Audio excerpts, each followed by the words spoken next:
dando continuidade ao nosso projeto, né? Hoje, na quarta-feira, dia 20/5, e hoje vamos falar sobre posicionamento do marketing turístico, né? E o que é legal desse projeto? É um projeto que eu sempre começo dizendo que é um projeto feito por muitas mãos, porque quem faz o projeto são vocês que todo dia nos assistem, então vocês que participam conosco, e principalmente nossos convidados, que são convidados de todo canto do Brasil, né? Ontem, essa semana recebemos gente do Piauí, semana passada gente dos Estados Unidos, gente do sul do Brasil. Hoje estamos em São Paulo, em Rosana, São Paulo. Hoje a conexão é aqui em Macapá, na Amapá, com Rosana, São Paulo, com o professor Francisco da Unesp. Daqui a pouco colocarei melhor na conversa. E quem não assistiu ainda a alguns outros nossas lives, estão disponíveis no canal do YouTube Cadidon Costa, o assunto é turismo. Então lá nós já temos, eu acredito que seja umas 18 lives, eu acho, lá já postas. Então fique à vontade para compartilhar, acesse, se inscreva no canal. Lembre que é nosso, é onde nós compartilhamos conhecimento, aproximamos muito mais o mercado da academia, entender que a academia ela tem as soluções que muitas vezes o mercado precisa. Esses problemas que o mercado tem muitas soluções delas estão na academia. Então, que esse espaço, né, que esse gap mesmo seja muito diminuído, para que nós possamos estar sempre em contato. E esse espaço que nós queremos passar. O professor Francisco, vocês conhecerão melhor e tem muita experiência tanto no mercado como também na academia. Então, é um prazer e uma honra, professor, ter aqui conosco. Seja muito bem-vindo. Fico muito feliz de ter aceitado. Sabendo que na quarentena vocês trabalham bastante. Então, seja muito, muito, muito bem-vindo, viu, professor? Pode dar suas boas-vindas a todos os nossos amigos. Tudo bem? Tudo bem? Muito obrigado aí pelo convite, obrigado pelas suas palavras. Eu nunca pensei de estar no Macapá, né?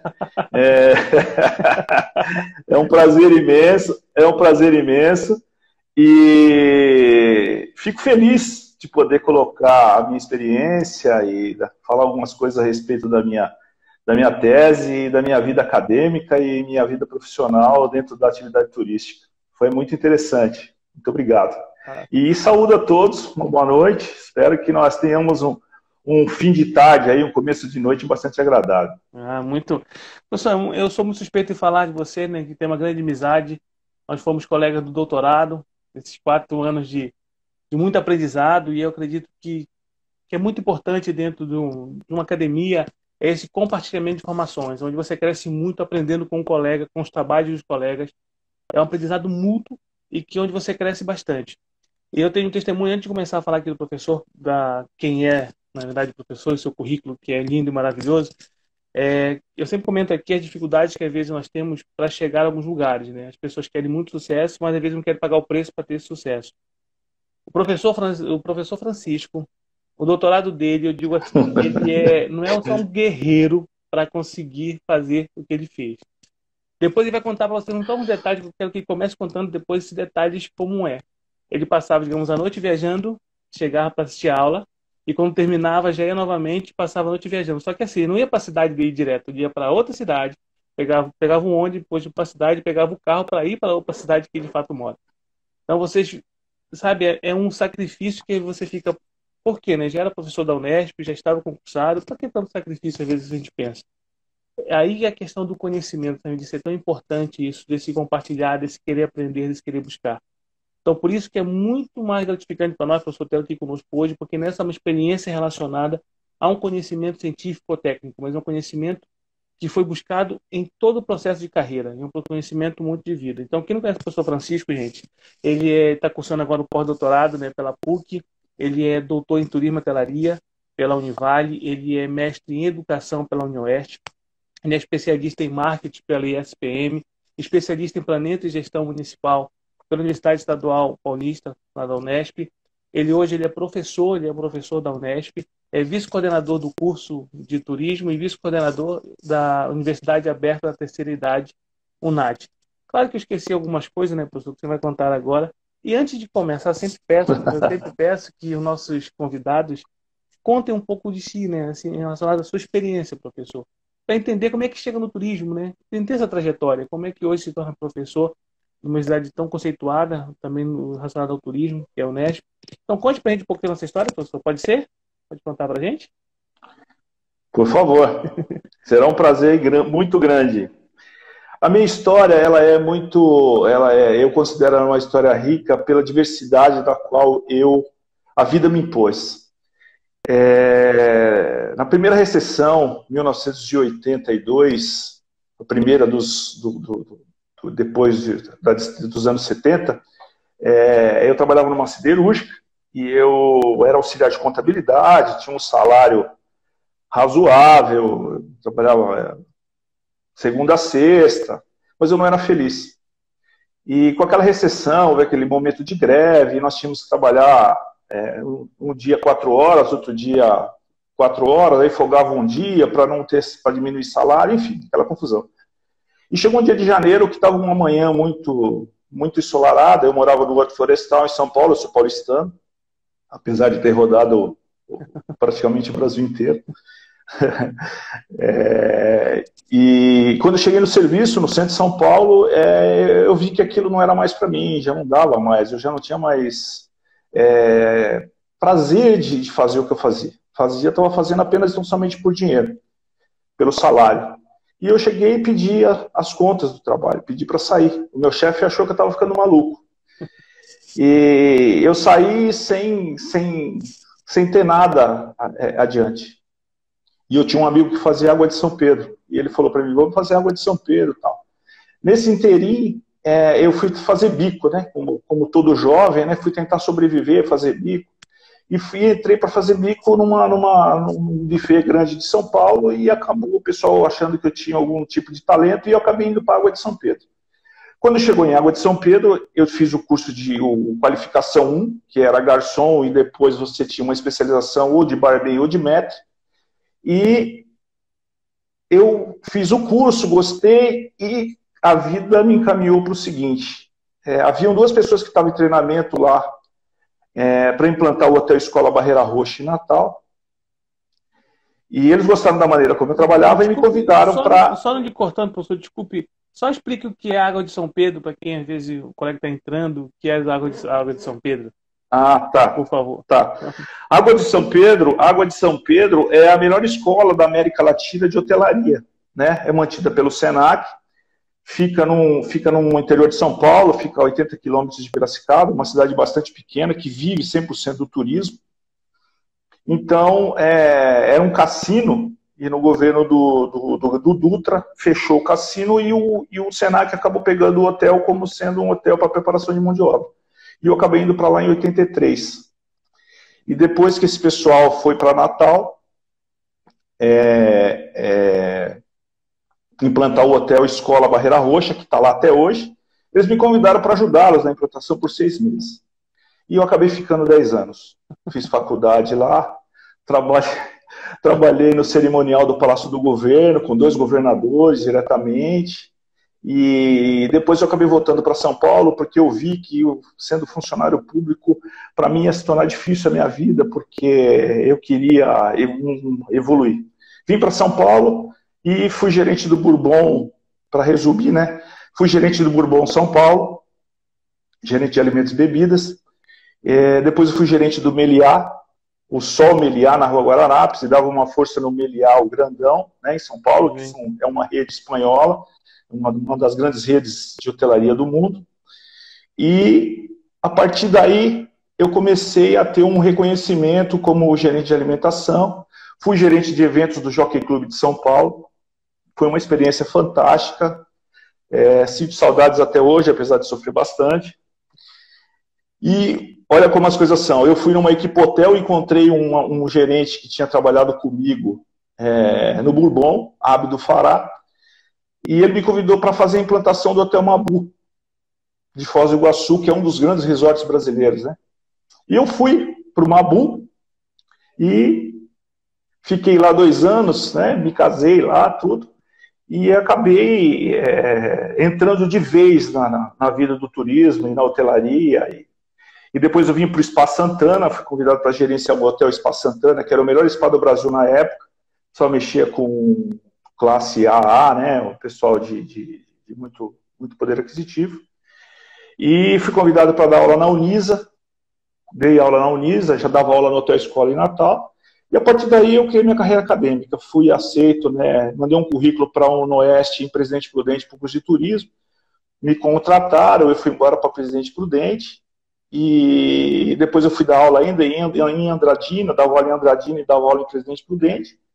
Aí resolvi estudar, fazer o mestrado, passei no concurso aqui na Unesp em 2011 e fui fazer o doutorado, que a história você já sabe, né? Em público, agradeço, já te agradeci várias vezes, era o cara que me dava carona para pegar o ônibus no final da tarde, era o cara que me pegava de manhã quando eu ficava no hotel.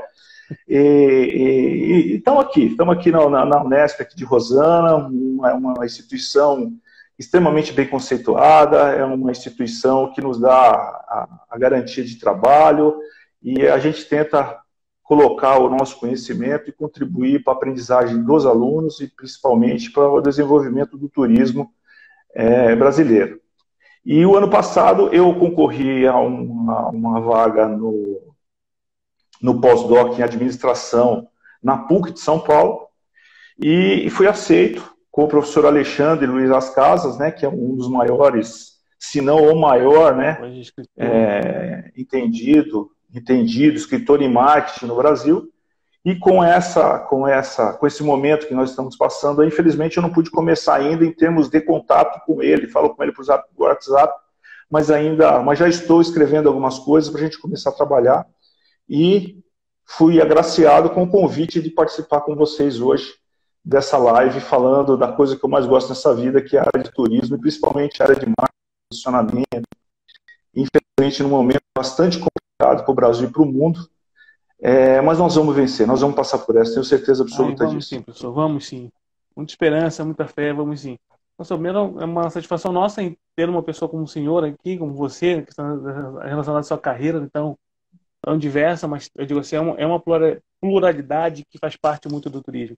Então, professor, hoje nós estamos já falando desse momento, um momento de reposicionamento de fato, né? Como você sempre vem falando, essa questão de posicionamento e reposicionamento de marca, a questão quando pensa no brand, uma coisa muito maior.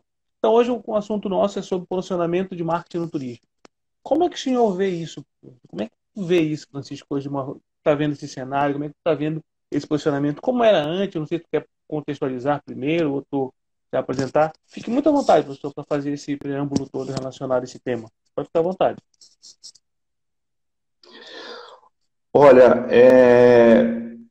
o posicionamento até fevereiro, eu peço licença, uma licença poética aos ouvintes, né, aos participantes e a você, eu peço uma licença aí, poética, cronológica.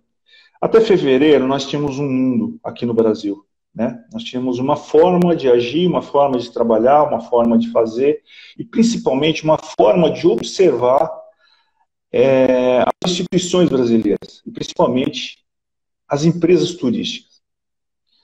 Depois de março, isso é uma percepção minha e uma percepção de muitos outros autores e muitos outros técnicos na área, porque eu tenho escutado, tenho lido, tenho conversado com pessoas a respeito de tudo isso. Nós teremos uma outra maneira de ver, uma outra maneira de pensar e principalmente uma outra maneira de nós estarmos nos organizando enquanto empresa de turismo, enquanto empresa comercial, empresa industrial, e o comportamento da sociedade em relação ao pós. Eu não gosto muito desse pós-pandemia, mas infelizmente eu tenho que usar esse pós-sofrimento nosso aí. Por quê? Nós já vínhamos sofrendo, já vínhamos passando por uma disruptura em relação ao marketing digital. Nós quebramos diversos paradigmas até fevereiro.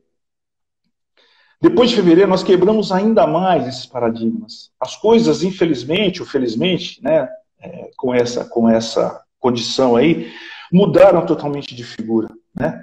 Eu dou o exemplo da 99, que é o aplicativo de transporte lá em São Paulo. Eles vieram como uma empresa que iria fazer uma disrupção do transporte. Eles foram transformados agora com a nova forma que as pessoas estão usando o transporte. Elas foram desestrupizadas, entendeu?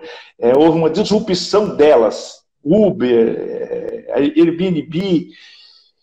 Então, vocês imaginam, Nós imaginemos aquelas empresas hoteleiras. Agora imaginemos aquelas empresas hoteleiras, que é uma parcela grande do Brasil, que são os donos, os filhos dos donos que administram. Vamos imaginar aquelas agências de viagem que têm aquela carteira de clientes já definida, segmentada, e que vai ter essa disruptura. Não adianta a gente querer preservar, que infelizmente nós não vamos conseguir. Os restaurantes, né, que praticavam de uma forma, hoje já não dá mais não vai dar mais para praticar mais do jeito que vinha sendo praticado. Por quê? Porque o cliente está posicionando as empresas de outra forma dentro da sua cabeça. Está posicionando a marca dentro da sua exigência. Porque quando nós falamos posicionamento de marketing, não é o posicionamento do produto, não é o posicionamento da marca e não é o posicionamento da empresa. É a forma como nós, clientes, vemos aquela empresa. Eu posso tentar posicionar, por exemplo, uma água mineral. Mas se eu não conseguir transformar isso para o meu cliente, todo o meu esforço publicitário, o meu esforço de marketing, o meu esforço de distribuição, o meu esforço de preço, não vai dar certo. Né? Então eu tenho que posicionar isso na cabeça do meu cliente. Eu tenho que criar, como dizem alguns autores, eu tenho que criar embaixadores para o meu produto, eu tenho que criar embaixadores para a minha marca. Se nós pararmos aqui 10 segundos para pensar, existem marcas, existem produtos que a gente não compra se não for de determinada marca. Por quê? Porque você já criou um costume, você criou aquela confiança naquela marca. O pessoal de hotelaria, o pessoal de agência de viagem, o pessoal de transporte aéreo, quando vai se fazer um grande evento, a gente pensa num determinado hotel, a gente pensa numa determinada transportadora e a gente pensa numa determinada agência que vai fazer o evento da gente. Então isso está posicionado dentro da cabeça de quem vai fazer a gestão. Independente, às vezes, de preço, eu digo às vezes porque quando você procura preço, você tem que ter na sua cabeça uma empresa que se posiciona através do dinheiro, né, através do preço que você vai pagar, desde que ela te preste um serviço que você goste. Não pode ser só barato, ela tem que agradar a forma como você quer e como você deseja que o seu produto ou o seu evento, né, que era o exemplo que eu estava dando, saia da maneira como você quer. Né? Que nós estamos vendo aí, olha que coisa no Brasil, olha que coisa no Brasil. Empresários que mantinham 300 pessoas em um prédio de 3 andares trabalhando, eles já estão pensando em manter só 150 e os outros 150 trabalhando remotamente. Tá certo? Isso não vai acontecer só com a empresa, isso vai acontecer em todas as castas mercadológicas que nós possamos imaginar. Por quê? Porque o Covid nos fez quebrar um paradigma que nós achamos que não ia quebrar. Tá certo?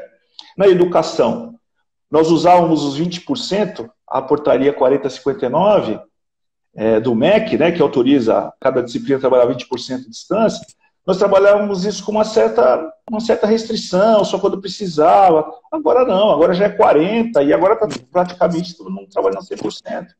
Eu tenho um filho que está no primeiro colegial, ele está trabalhando direto através do computador.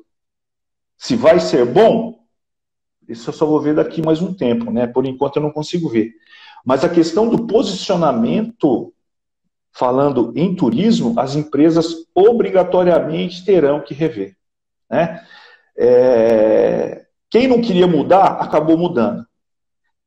Quem não queria mudar e persistir em não mudar, vai sofrer e corre o risco de ter problema de sumir do mercado consumidor. Porque mudou. Mudou e mudou bastante. Foz do Iguaçu está tentando abrir, né? Eu pego Foz do Iguaçu porque a gente tem um certo contato lá, leio muito sobre Foz do Iguaçu, está tentando abrir, tentando fazer as coisas funcionar, mas eles estão vendo que não é tão simples assim, de você abrir, tentar fazer funcionar. Como é que isso vai recuperar até as pessoas criarem aquela condição de viajar, a confiança de viajar, como é que está aquele polo turístico, como é que está aquela localidade, como é que estão os hotéis, enfim. É uma mudança abrupta, absurda e profunda dentro do mercado turístico. Né?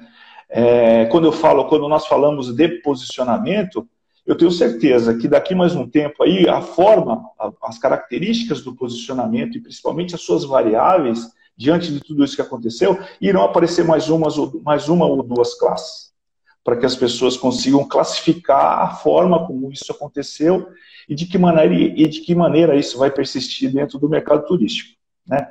Essa que é a grande condição. Inclusive, Francisco, eu tenho desculpa, pode falar. Porque assim, até a Fran colocou uma observação, né, da abertura, né, da pressão também que se tem para abrir, né, como dizer assim, há uma pressão muito grande para abrir tudo aqui em Foz. E essa pressão, a gente pensa sempre que é um posicionamento e um novo reposicionamento também que essas empresas, aos abrirem, terão que ter. Porque quando a gente pensa nessa questão das marcas, né, também daqui a pouco você fala de branding, essa mudança toda, a gente vê em questão, a mudança, a questão econômica, organizacional das marcas, né, esse próprio reposicionamento delas, elas são muito envolvidas assim, digamos, eu sou uma marca e nesse momento eu não estou divulgando a minha marca. Quando isso passar, que vai ser agora, quando eu for voltar, talvez se eu não estiver atuando nesse reposicionamento dela, vai ser muito mais difícil eu tentar retomar posteriormente. Né? Não sei se você consegue ver Exatamente. dessa forma. Não sei se é dessa forma que você consegue Exatamente. ver. Exatamente. Basicamente, o posicionamento é segmentação com diferenciação. Ou seja, eu tenho que focar num segmento e eu tenho que ter um diferencial da minha marca, do meu produto, do meu serviço, para competir dentro daquele segmento e causar o posicionamento, ou seja, conquistar o posicionamento do meu produto, do meu serviço ou da minha marca dentro daquele segmento, né? Eu vou dar um exemplo que todo mundo conhece, fica fácil de compreender. Até alguns anos atrás, que é um case utilizado aí com bastante frequência, até uns anos atrás, tinha uma marca de chinelo, Havaiana, que era vista como classe CD, né? Eles reposicionaram essa marca. Eles posicionaram essa marca para quê? Para subir ela a B. CD pode usar? Pode usar, mas ela se tornou algo diferenciado.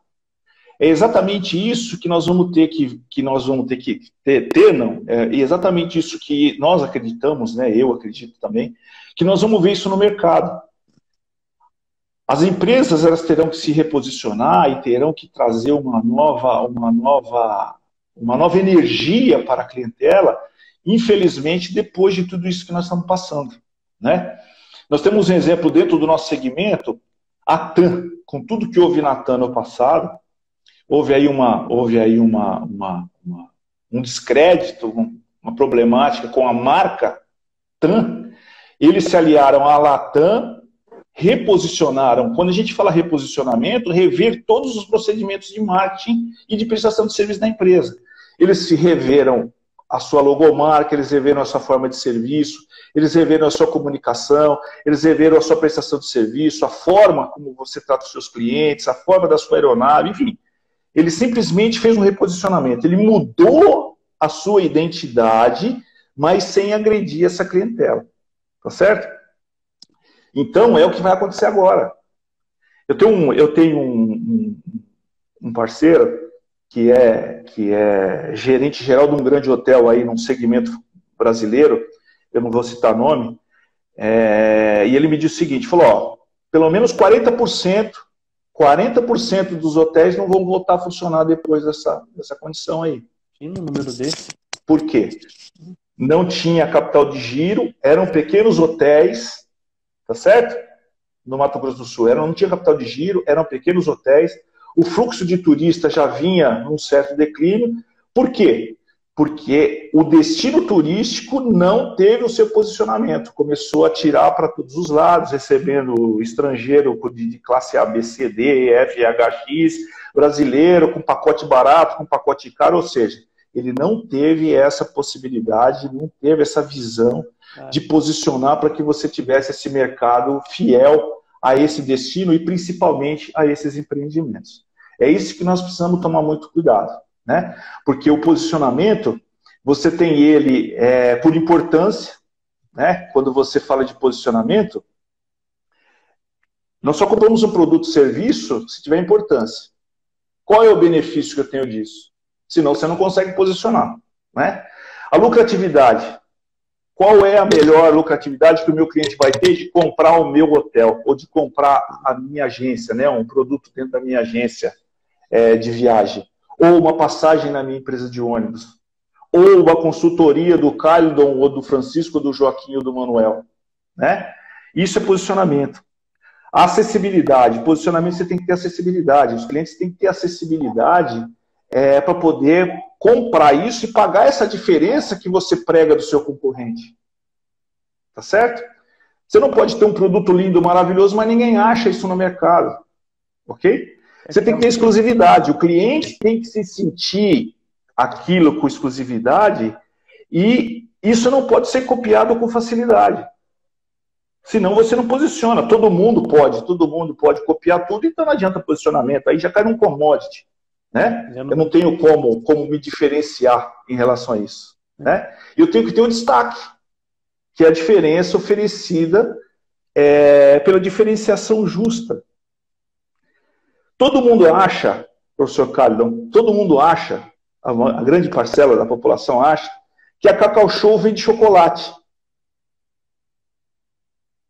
Você também acha? É o que estabelece, né? Parece no nosso inconsciente, ao ver a marca, bate a marca, a gente imagina o chocolate, né? A venda. Que seria. Sabe o que a Cacau Show vende? Cacau Show vende presente. Tudo em caixinha, tudo em modelo, tudo em rótulo, tudo é. Verdade. 10%, 15% das pessoas que entram na Cacau Show vão lá comprar um tablete de chocolate. Os outros 85%, 80%, 85%, lá uma grande porcentagem, entra lá para comprar um presente. Tá certo? Então, a Cacau Show conseguiu identificar isso e ela trabalha em cima disso.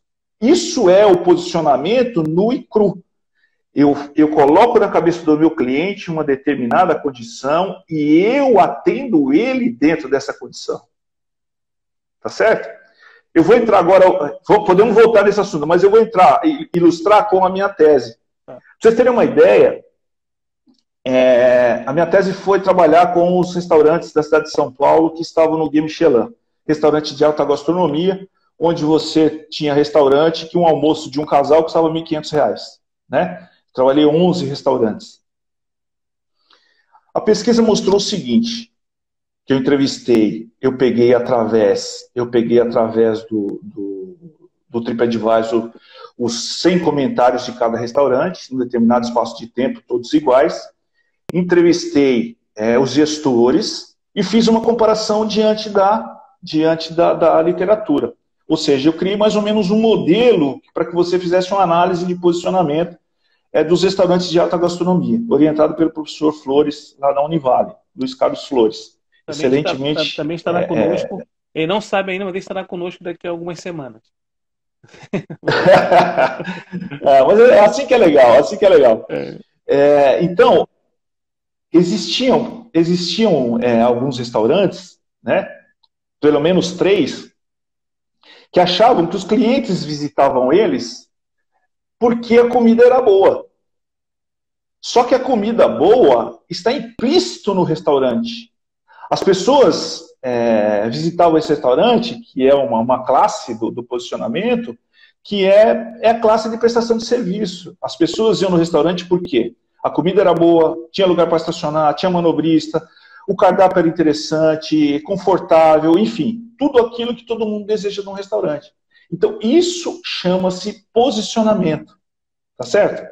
Levando-se em consideração que os restaurantes de alta gastronomia da cidade de São Paulo são todos eles bem pequenininhos, né, com poucas mesas, você consegue analisar como esses restaurantes estavam desfocados da sua proposta enquanto restaurantes. Não que fosse ruim, nada disso, ele continuaria funcionando. Porém, se ele foca isso dentro do posicionamento, o seu ganho de energia e o seu ganho financeiro é muito maior. Por quê? Porque ele atende à expectativa desse cliente. Ele não vai estar preocupado em colocar, por exemplo, uma propaganda numa determinada localidade onde as pessoas não estão interessadas em saber aquilo do restaurante. Ele vai colocar uma propaganda onde as pessoas estão interessadas em frequentar um restaurante por classe de serviço, independentemente se o prato custa 500, 600, 700 ou R$ 1.000. Então, isso é o posicionamento de marketing.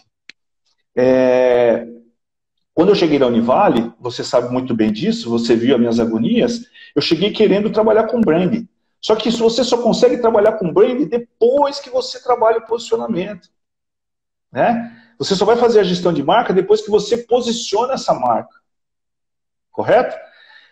E foi aí que eu falei, não, eu vou partir só para o posicionamento, com a ajuda do professor Pablo Flores também, que foi meu co-orientador, e justamente, juntamente com o professor Flores. Isso me abriu um leque muito grande, uma forma muito grande de ver o turismo, de ver a possibilidade de nós estarmos trabalhando a atividade turística de uma forma mais profissionalizada, que é um erro que nós cometemos. Que nem você falou no começo aí que eu já estava colocado aqui no Unesp. É verdade, você tem total razão. A coisa que eu mais gosto na minha vida é estudar. Né?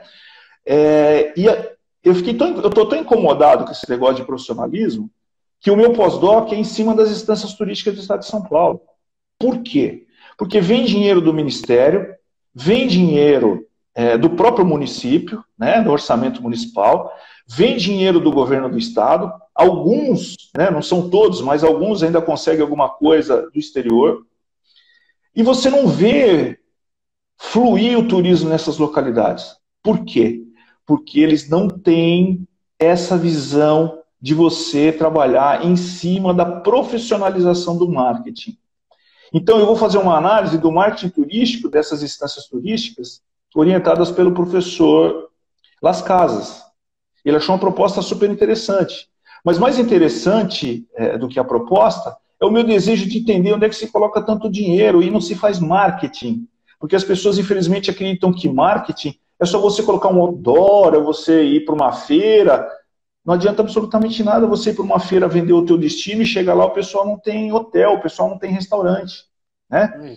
Tem cidades aqui na região onde eu estou localizado que restaurante, 1º de janeiro, 31 de dezembro, a cidade lotada, não tem, você não consegue comprar um sanduíche. Porque as pessoas, né, os munícipes, os comerciantes municipais não têm essa visão. Então, quer dizer, cai por terra todo tipo de posicionamento, cai por terra todo tipo de ação mercadológica, de comunicação, de propaganda, enfim, não adianta absolutamente nada. Então é isso que eu vou tentar colocar dentro das prefeituras, né? Tanto que a minha proposta é trabalhar com os funcionários das secretarias de turismo. E Francisco? Eu não estou pensando em trabalhar como secretária, porque o secretário muda de vez em quando.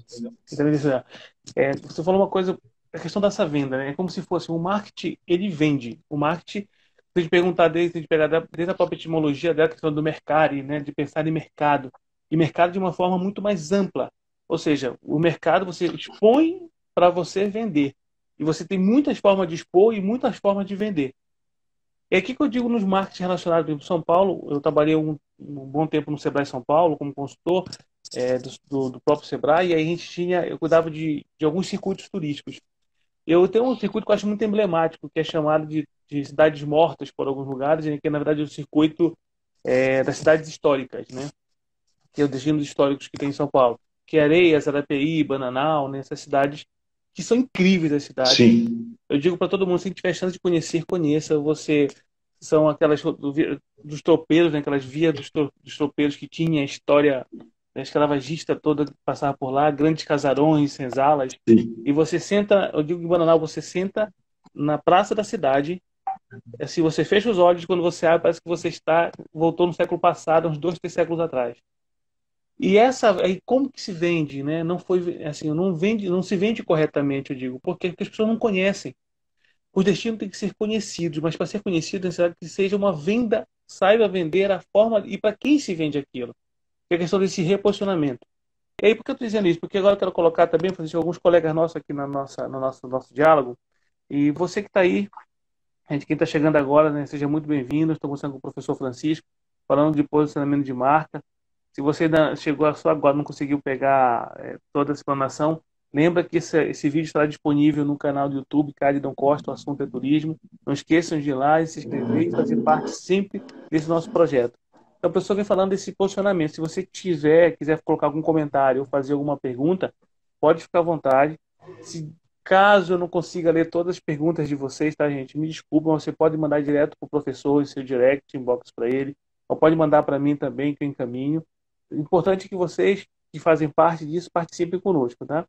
Só voltando um pouquinho lá atrás, porque a Renata Paula fez uma pergunta daqui dos hotéis, quando fala de 40%, se era apenas específico de um hotel, de um determinado local, professor, ou era muito em nível Brasil, aqueles 40% de hotéis que talvez não retornem. Não, não, é um colega meu que trabalha numa cidade no Mato Grosso do Sul, uma cidade turística no Mato Grosso do Sul, e ele disse da cidade, ele falou da cidade, que ele tinha conversado com os proprietários, né, alguns pequenos hotéis, e ele acha aí que 40% não voltam, mesmo porque alguns fecharam e já foram embora, entendeu? Já deixaram, porque infelizmente não tem como continuar. E aí eu quero colocar, digamos, porque tem muitos alunos seus mandando muito abraço, Francisco, muito abraço, que é o melhor professor que tiveram, com saudade, que devia fazer mais live, né? Então, assim, a gente fica muito feliz por passar, né? O professor por passar. Então, nossos amigos, assim, além de ser muito gentis, sempre mandando muito abraço. E fico muito feliz de vocês estarem nos acompanhando, estarem participando conosco.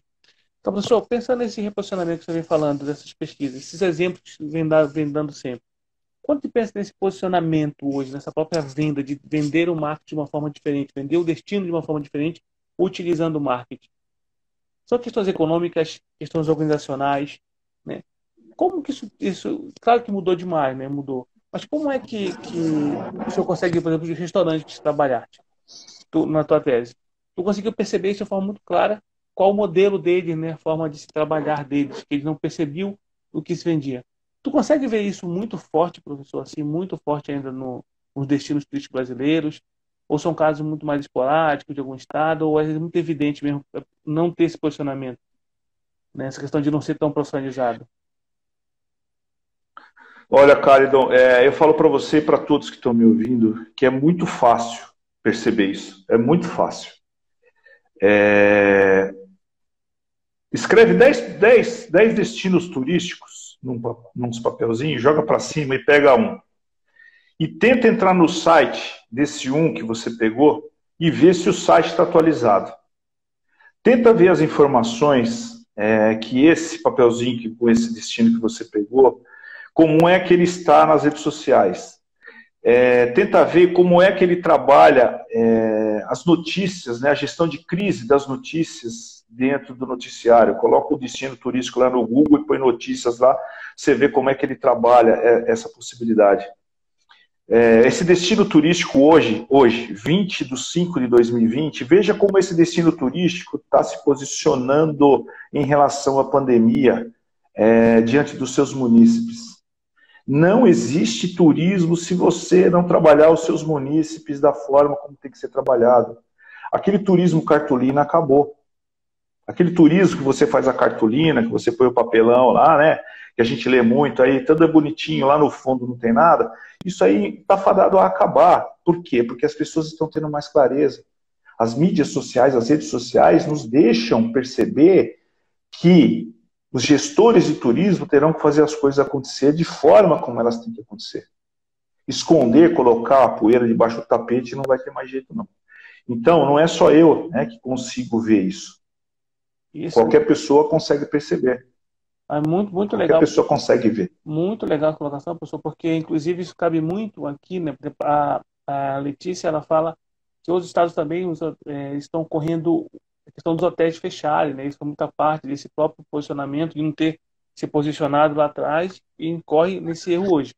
E aí tem uma coisa aqui que é da acho que é Angélica, né? Ela coloca assim: poderia comentar, professor, sobre a importância de monitorar a oferta turística, empreendimentos e serviços nesta etapa de confinamento, né? É preciso saber qual será a oferta turística pós-Covid. Já comentaste um pouquinho há pouco, né, sobre isso. Mas ela fala principalmente para o marketing, essa questão desse monitoramento.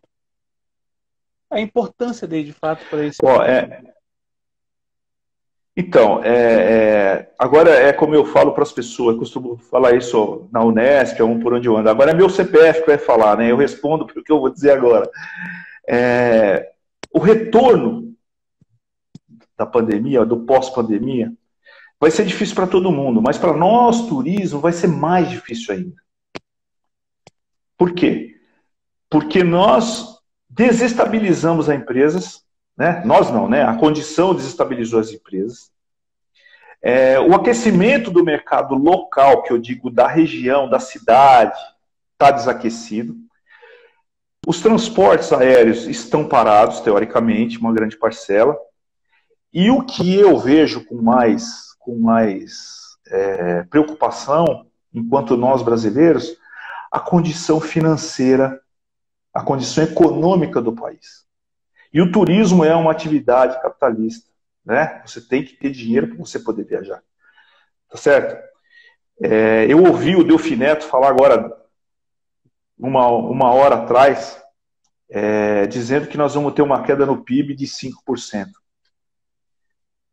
Me deu até um frio na espinha, porque se isso acontecer, nós vamos entrar numa recessão brutal. E nós do turismo, nós vamos perder uma orelha.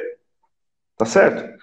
Então, essa questão de monitorar a oferta, ela tem razão, nós temos que ter essa preocupação. Mas como que nós vamos potencializar essa oferta? E o que me preocupa, vai ser uma quantidade de pessoas, né, um público restrito que vai poder estar viajando, e esse público vai ser fragmentado pela N ofertas. Ou seja, todo mundo vai dar uma recomeçada, todo mundo vai tocar, todo mundo vai continuar, vai fazer, mas em termos de lucratividade, eu particularmente acredito que não vai ser tão alto. Ontem saiu uma reportagem numa revista que o turismo só vai dar uma equilibrada e vai pegar para valer mesmo em 2023, né? É a questão de você monitorar a oferta turística. Se todo mundo abrir de uma vez, não vai dar para ninguém, nós vamos ficar patinando. Então tem que todo mundo abrir devagar, tem que ir devagarinho, né? É que nem nenê. Você vai dando um pouquinho, vai dar uma sopinha, vai dar uma papinha para a gente conseguir sobreviver. Senão vai ser muito difícil. E nós temos as seguintes condições também, Caridon, em relação ao posicionamento. Nós temos empresas, marcas e destinos que estão subposicionadas. Onde ela está numa faixa de mercado que já está saturada. Uma marca que não faz efeito, você não tem mais o que trabalhar, porque ela está subposicionada, já está saturada aquele mercado.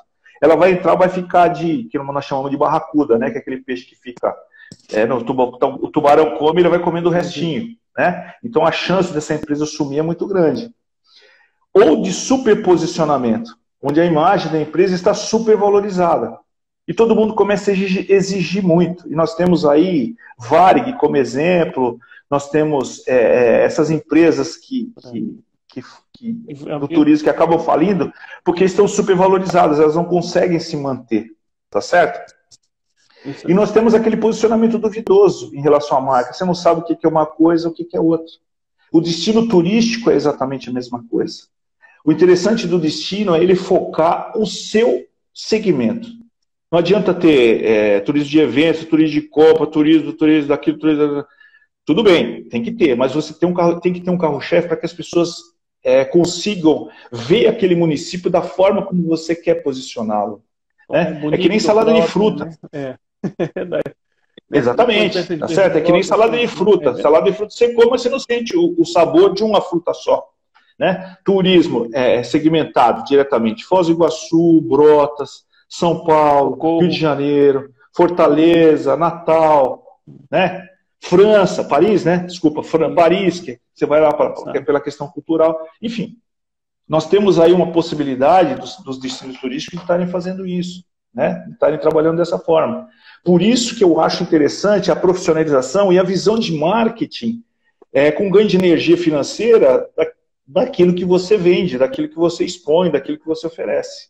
Né? Porque se você começar a oferecer de todas as formas, infelizmente não vai ter resultado. Ou esse resultado vai demorar demais. Entendeu? E aí toca num assunto que essa questão de olhar para o destino, saber que vende aquilo, né? Eu lembro, por exemplo, Socorro. Lembra que eu conheci Socorro, que é a questão do turismo adaptado.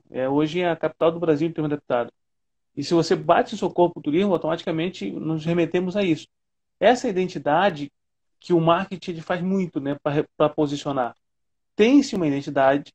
Exatamente. Possibilita essa ampliação dessa identidade, e essa impressão vai ecoar como? Vai ecoar nesse reposicionamento, e as pessoas começarão a ouvir e ir ao destino através desse reposicionamento. Porque a professora Gerenda, ela coloca aqui, né, que quando pensa nessas instâncias, sempre foram, não é que elas foram muito polarizadas, digamos assim, colocadas até de lado, é que elas, quando se pensava nelas, se pensava para compensar, na verdade, os recursos que eram naturais, a água e o ar, ou seja, você usava muitas instâncias, pensando na sua pesquisa, para esse reposicionamento, entender como é que é utilizado o marketing, era utilizado apenas por recurso, para que já que utiliza tanto recursos naturais daquela área, daquela região, daquele determinado estado, município, o que for, você tinha que repor de alguma forma. E aí a questão de muitos investimentos, às vezes, em ir para determinados locais, e esse investimento não seja utilizado tanto no turismo como era para ser utilizado, e coloca para outro lugar. Eu lembro Exatamente. da primeira live nossa, que foi com o professor Francisco, a gente sempre comentava uma questão de o recurso, né? O recurso, ele é direcionado, pode ser direcionado para determinada área. Só que o lazer, tanto o Alexandre falava isso aqui muito também, o lazer é um lazer que é utilizado como se entrar sempre na última escala nossa. Ou seja, você vai para a saúde, vai para a educação, vai... Aí, qual é a questão do posicionamento do marketing que eu digo para o destino turístico? Não é pensar no que o Kotler falava somente nos 4 Pzinhos lá, né? Inclusive, incluir o quinto, que é a questão das pessoas Não. envolver. Essa é uma coisa que fica. É. É pensar principalmente nesse envolvimento das pessoas com o local, que dá um sentido de pertencimento. Esse pertencimento, acho que é uma É identidade isso que é mesmo. para você pulverizar e vender isso, né? Não sei se você concorda comigo nisso, não sei se eu viajei. Concordo. E aí, Concordo. E nós temos uma variável importante quando a gente fala de destino turístico, de posicionamento, de gestão de marcas, é a experiência do turista, né? O turista, ele tem que ter a experiência que ele sonha em ter, que ele quer ter e que ele deseja ter. E às vezes o destino ou o empreendimento não oferece, muito pelo contrário, dá um desgosto danado, né? A pessoa achou que ia passar uma semana fantástica numa determinada localidade, ela passa uma semana totalmente horrível, né? Então é esse cuidado que nós vamos ter que ter. Porque agora, com essa condição que, infelizmente, repito, né, nós estamos vivendo e vamos ultrapassar, se Deus quiser,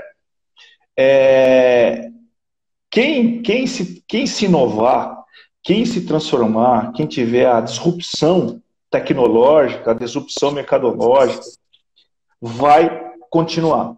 Quem não tiver, infelizmente, tende a sumir do mercado e ficar sofrendo. Às vezes, quem me ouvir pode falar assim, esse cara tá maluco, esse cara aí é um técnico, esse cara não sabe o que tá falando, isso aqui. Tá certo? Mas o tempo vai dizer, o tempo vai responder. Por quê? Porque o nosso cliente, ele está diferenciado. As pessoas estão vendo outras maneiras, outras formas, outra maneira, outra possibilidade de ver o turismo e de ver as suas viagens. Entendeu? Esse que é o X da questão. E aí eu estou falando com alguém que de fato conhece disso, é o que trabalha sobre isso, estuda muito sobre esse conteúdo. Por que eu estou dizendo isso aqui? Porque eu tenho um amigo seu que entrou agora, né, que ele mandou um abraço para você. Eu tenho que colocar ele aqui um pouquinho, mandar um abraço, porque ele diz que meu amigo de turismo da primeira turma do Rio Grande do Norte, em 1992. Né?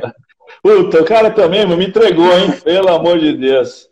Ele é professor do Instituto Federal do Ceará, já sei até quem é já. Costa. Temilson Costa. Isso, Temilson Costa. É.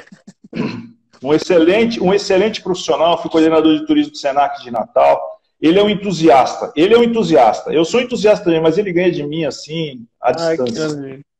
E é isso que é uma coisa assim, porque digo, nós temos só 10 minutos já. Já tá acabando já a live, daqui a pouco já termina, imagina. Já termina muito. Conversa gostosa é assim, vai embora que a gente nem percebe. O nosso, por exemplo, aqui, assim, a Silvia colocou agora que vários temas e várias dimensões, né, mas o turismo, o novo nasce velho. Isso é interessante quando a gente pensa, porque a gente sempre lembra da nossa querida e saudosa professora, quando a gente pensa do novo nasce velho, questão de história, principalmente, a nossa querida professora Raquel Maria Fonte do Amaral, que nos deixou, né? Tem acho que 1 ano, 2 anos que não nos deixou. Infelizmente. E a gente sabe que as aulas dela eram verdadeiros né, filmes que ela fazia nós passarmos. Verdadeiras lições. Isso, era essa verdade. Verdadeiras lições. E quando a gente começa a imaginar o marketing é algo que a gente vende desejo, né? O marketing vende desejos, o marketing vende fazer as pessoas quererem aquilo muito. Mas, quer dizer, né? Desculpa, não é que o Exatamente. marketing somente vende desejo, ele faz as pessoas desejarem aquilo, ele vende o que tem ali Ele de algo suscita o real, desejo. ele suscita o desejo, algo muito real. Quando a gente pensa nesse suscitar desejo, fazer as pessoas quererem mais, pode dizer assim que as empresas têm que pensar nesse momento para isso. Tem que se atentar que elas têm que ter, elas têm que fazer isso aqui, você tem que observar o mercado, você tem que pensar nas novas tecnologias, você tem que caminhar. O que tu diria para essas empresas hoje, Francisco? De fato, assim, para esse momento agora, desse momento de reposicionamento de marca? 4 palavrinhas, Calidão. 4 palavrinhas. A primeira delas é relevância. Tem que ter relevância. Além do diferencial do produto, ou do serviço, ou do destino, ou do hotel, ou da agência, ou do transporte, é preciso ter relevância para o seu público-alvo. Eu tenho que ter uma relevância para o meu público-alvo. Eu não posso estar na vala comum, porque eu não vou conseguir suprir a necessidade dessa clientela. Tá certo? A outra palavrinha chama-se distinção. Desculpa. Chama-se distinção. O meu produto, o meu serviço, ele tem que ser superior ao da concorrência. Superior não é custar mais caro. Superior não é ser mais bonito. Superior é fazer com que as pessoas se sintam melhor diante daquela compra. Tá certo? Por quê? Porque a pessoa precisa ter a distinção de escolher o meu produto. O que diferencia um hotel grande de um grande hotel? São os detalhes. Quantos de nós não ficamos em pequenas pousadas e foi muito melhor do que ficar no hotel 5 estrelas? Pela hospitalidade, pela forma de atendimento, pela limpeza do apartamento, pelo café da manhã, pelo jeito das pessoas se tratarem, pela localização, enfim, uma série de variáveis. Então, esteve distinto, houve a distinção. A terceira palavra chama-se comunicação. É importante informar de forma simples e direta sobre aquilo que você quer informar. Tá certo? Eu tenho que comunicar. De que adianta, do que adianta eu ter um tremendo de um hotel, uma tremenda de uma agência, dentro de um shopping ou num prédio maravilhoso, ou ter uma locadora de veículos, ou ter aí um restaurante e não comunicar isso. Tá certo? Eu tenho que comunicar, eu tenho que fazer um investimento em comunicação. Agora, existe aí um hiato aí dentro da comunicação, que é o seguinte: eu tenho que comunicar aquilo que é verdadeiro. Eu não posso comunicar aquilo que não é verdadeiro. Perfeito. Comercialmente, nós temos que falar a verdade. Doa quem doer. Para quê? Para que você não decepcione o seu cliente. E a última palavrinha é a entrega e sustentação. A empresa deve suprir a entrega através de um eficiente canal de distribuição. Eu tenho um restaurante que vende um excelente bacalhau. Aí você chega no meu restaurante para comer o bacalhau que eu comuniquei, que eu sou diferenciado, aí eu chego para você e falo: ó, Carlos, o bacalhau tem, mas acabou. Acabou meu bacalhau, eu não tenho. Né? Eu tenho lá um hotel que tem uma área de eventos maravilhosa, que todo mundo quer comprar, custa uma fortuna, aí chega lá, o ar-condicionado não funciona direito. Eu não tenho estacionamento suficiente. Tem cheiro de bolor lá dentro do evento. O garçom não me atende direito. Enfim, eu tenho que entregar e sustentar aquilo que eu comunico, que eu tenho distinção e aquilo que é relevante para o meu cliente. Isso é muito simples, mas as pessoas, né, os empresários, às vezes alguns profissionais, não querem entender essa condição. E eu, particularmente, não vejo como as empresas terem sucesso depois dessa pandemia, dessa vida maluca aí que nos impuseram, né, que a natureza nos impôs, sem essas 4 palavrinhas: relevância, distinção, comunicação e sustentação. Tá certo? E as pessoas podem pensar, né? Mas por que depois da pandemia? Por quê? Porque as pessoas tiveram tempo de analisar, as pessoas estão na internet, as pessoas estão no LinkedIn, as pessoas estão no YouTube, as pessoas estão no Facebook, as pessoas estão nos jornais, as pessoas estão vendo de maneira diferente. E como muita gente não volta mais, muitas empresas não voltam mais, as que ficarem serão bastante exigidas. Muito legal, muito, muito. Professor, é uma aula, né? Foi uma aula e ouvi-lo faz sempre bem aos ouvidos, à aprendizagem nossa, e o conhecimento é isso. Muito obrigado, É Calil. para ser compartilhado, é para ser dividido, é para que todos nós possamos crescer juntos. O caminhar junto é muito melhor do que você querer correr tanto na frente e não conseguir chegar nunca porque vai estar morto de cansado, o outro vai passar de você. Nós temos apenas, professor, agora 3 minutos para terminar. Eu quero agradecer já a você. Já também agradeço aos nossos amigos aqui que fizeram parte conosco. Né? Pode sigam o professor, não deixe de seguir, nos sigam aqui. Acompanhem nossas lives. Nós estamos de segunda a sexta, né, às 18 horas, fazendo lives com grandes nomes do Brasil, grandes profissionais que têm conhecimento de fato sobre aquilo que está falando. O turismo ele é muito plural, o turismo é muito diverso. E essa diversificação que nós temos no turismo é que nós queremos mostrar para vocês e apresentar para todos nós aqui. Todo dia eu tenho uma aula de um colega diferente. Isso não tem enriquecido muito as nossas lives. Então fiquem sempre à vontade para acessar o canal no YouTube, Calidon Costa, Assunto é Turismo. Por que eu digo isso? Porque lá estão, essa live daqui a uns 2 dias também estará disponível lá. E você tem, professor, 2 minutinhos, 1 minuto para se despedir dos nossos amigos que estão aqui. Né? São muitos amigos, de Jéssica, Luana, assim, muitos amigos que estão aqui conosco. Então você tem 2 minutinhos, na verdade, para despedir da nossa turma aqui. Calidão, muito obrigado pelo convite, foi um prazer imenso. Deixo o meu abraço a todos que tiveram essa condição de estar me ouvindo. Espero ter contribuído. Eu tenho alunos que estão ouvindo aqui, orientando os meus, Murilo. Eu peço aqui um parênteses dessa live para agradecer quando fala do doutorado, do sacrifício do meu doutorado, da minha vida acadêmica, porque não é fácil você sair de um salário bom da hotelaria para vir para um salário muito mediano na academia.